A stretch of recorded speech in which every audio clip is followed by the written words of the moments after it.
Hey everybody, welcome back to TechOdyssey. So it's that time of the year again. We are entering into iPhone season.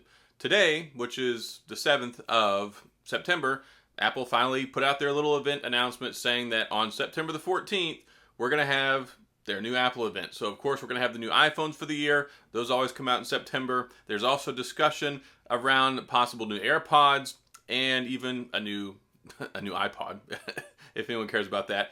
I think there might be a curveball or two. We'll see if there's one more thing that goes on with this event. But ultimately, the new iPhones are going to be here. There's going to be some new features that we're possibly looking at. And that's what I want to talk about in this video. But before we get into that, I do want to say if this is your first time stopping by the channel, thank you for being here. If you enjoy the video, please hit the like and the subscribe button and the little notification bell if you want updates when new videos come out. Now let's talk about the upcoming Apple event.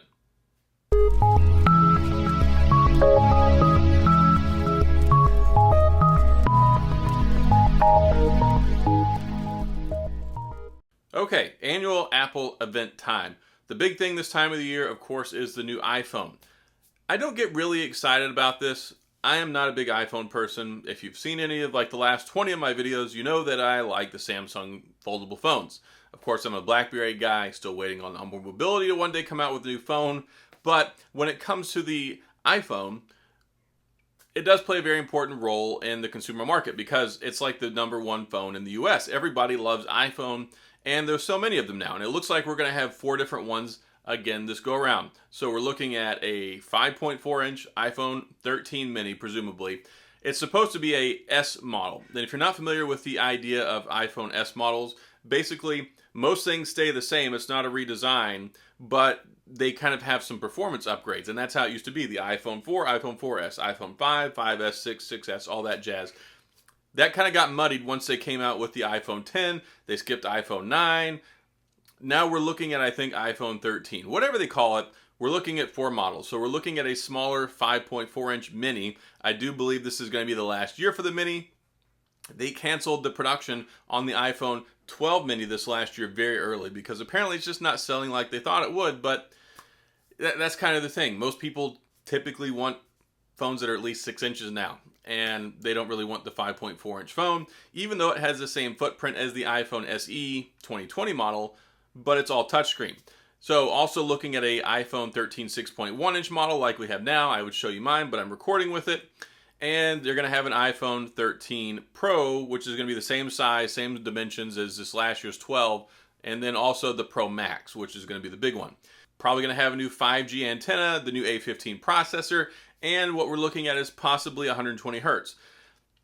This has been a possibly for years now, and we've been waiting for Apple to invent 120 hertz for a long time. Of course, if you're an Android person, you know we've had it for a while. It's in a lot of Android phones now, and it's really nice. It really adds a lot. But the thing is it really eats up a lot of battery, especially when you're talking about higher resolutions. It can really burn through the battery. Apple has just now finally got to a place where they're kind of known for battery. Up until the iPhone 11, when you had the iPhone XS, the iPhone 10, battery life was abysmal. So they've come a long way. They kind of slid backwards a little bit with the iPhone 12 because of the new redesign. They had to shave off about, I think, 15% of the battery, I believe. So maybe we'll get some of that back. They're talking about a smaller sensor, a smaller notch. That would be nice because it's like, this is what? So we had the iPhone 10, the iPhone 11, the iPhone 12. So this is the 4th generation. No, we had the iPhone 10, 10s, 11, 12. This is the 5th generation of the iPhone, and we still have the massive notch up top. Look, I get it. Apple is very slow to change anything. Face ID generally works pretty well. It's also very annoying because there's no fingerprint sensor option. I would pay like an extra 50 to 100 bucks if they would just put a fingerprint sensor in there. Not even gonna lie. I hate Face ID. But, I'm expecting some different things in there. If we do get the 120 hertz, that'll be nice. Of course, then we'll probably be complaining about the poor battery life you get there.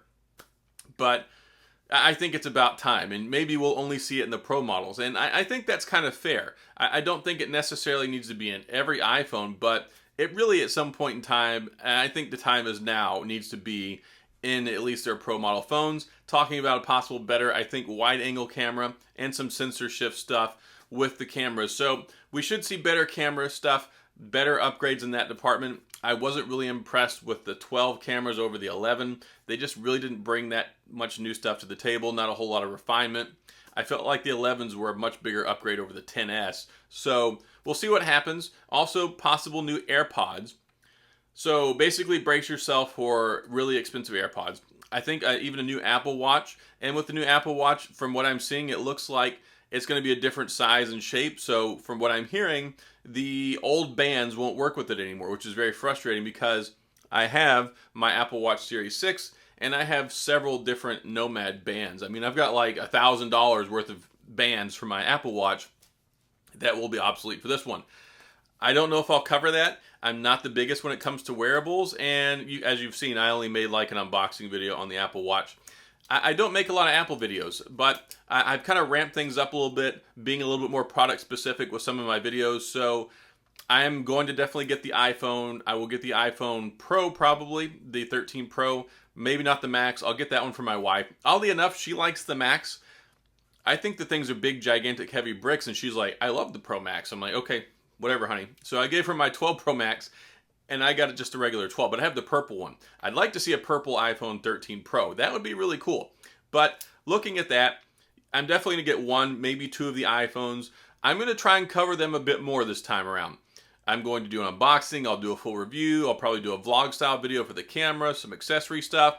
I will cover them more. I'm not turning into an Apple channel. This is not going to be anything like what we just got with the Samsung Galaxy, with the Fold, and with the Flip. I covered those extensively. Those are kind of my big phones for the year, and very exciting stuff, and a lot of stuff people are really on the fence about.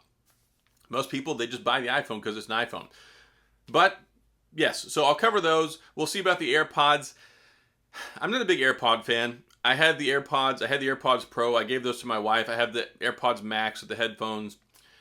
I might get them. We'll see. If y'all really want to see them, I'll probably pick them up just so I can cover them and do a review. If they do come out with an AirPod, I'm definitely not buying that. If they come out with a new Apple Watch, that's up in the air as well because I have my Series 6 and I love all my accessories and I don't really use it. Like, I'm not a big wearable guy. But I wanted to make this video to tell y'all, okay, the new stuff's coming September the 14th, and I'll cover that. I'll probably do a recap just like I did with the Samsung event and let you guys know. As I know a lot of people come here for a lot of tech information. A lot of y'all really like to stop by here and get my opinion on things and also to get the latest on all the news that's come out. So I will definitely cover that. I'll do a recap. I'm going to buy several of the products. I'll cover those and test those out as well. So be thinking if there's stuff that you want me to look at, if there's stuff that you're curious about, especially as the event comes around on the 14th of September. We'll look at it after that. And if you have questions or comments, things that you want to know about, I'll have stuff on price, specs, upgrades, should you consider getting the new one if you've got the old one, and lots of different things like that. I think that's very fair. One of the things I like to do here with the channel is give you all lots of information so you can make decisions on whether you should buy it, whether you should upgrade, whether it's the right product for you, and that's probably how I'll approach this. But September 14th, 1 week away. For some people, it's very exciting. I know some people are hyped up about it. That's great. I hope you are. Tech is fun. It should be fun, and you should enjoy it. And that's why I cover all things tech here. I cover Apple, I cover Android, I cover pretty much everything because it's just fun. We like this stuff. So hopefully, I'm crossing my fingers for 120 hertz. I want to see their take on that and how they implement that. And also, they're going to be using Samsung panels, so it should look pretty good. So that's all I've got in this video. Be thinking, if you have questions, if you have comments, if you have stuff you want me to cover, sound off in the comment section. We'll discuss that stuff. And if you enjoyed the video, please hit the like and the subscribe button and the little notification bell if you want updates when new videos come out. And as always, thanks for being here. I appreciate you watching, and I'll see you guys next time.